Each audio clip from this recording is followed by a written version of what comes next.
The member for Murray. Thank you, Speaker. My question is to the Deputy Prime Minister and Minister for Agriculture and Water Resources.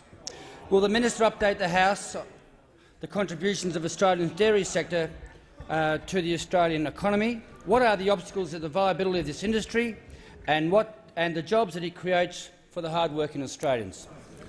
The Deputy Prime Minister.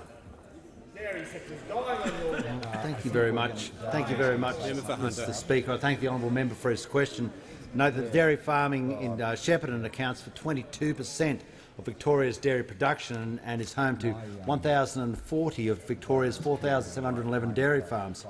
Australia's dairy industry is a $13 billion industry and manufacturing and export industry, and over 6,000 Australian dairy farms produce close to 10 billion litres of milk each year.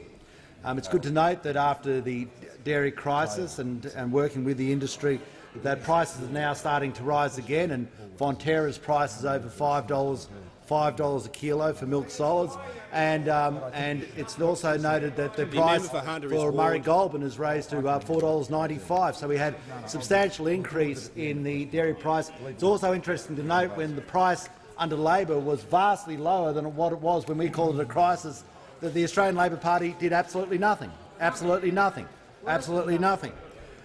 So the direct impact of what we're seeing, though, in Victoria's Labor's 40% renewable energy target is driving up the costs for electricity producers.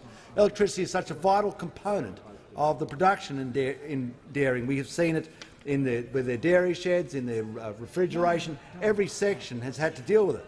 We've noted that with some of the producers down there, they've noted in Vic Feeds operations, a family-owned stock feed pellet manufacturing mill that supplies dairy farmers in Goulburn Valley and the Gippsland, they're looking at a 151% hike in the cost of their electricity in the next 12 months, 151% hike.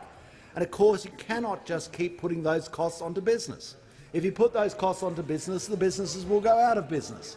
And this is based on, and what we now have with the Australian Labor Party is they're mimicking their state colleagues in South Australia, and we know what the result of that is. We don't have to model what happened in South Australia. It's there for everybody to see. It's a complete fiasco.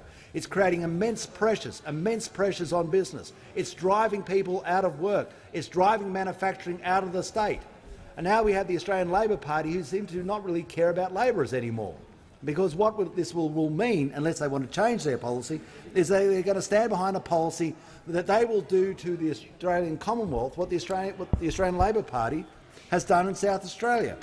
Now, it's interesting today, and it's been worth noting, that the member for Maribyrnong, the leader of the opposition, has no interest of coming to the dispatch box to defend his party's policy. He's very interested in writing on a piece of paper. He's very interested in not looking at the cameras. He likes to look down, but he doesn't like to look at his own policy. But I think the Australian people want to know what he has to say about his own policy. The Australian people want to know what is going to happen to Australia under his policy, rather than his notes.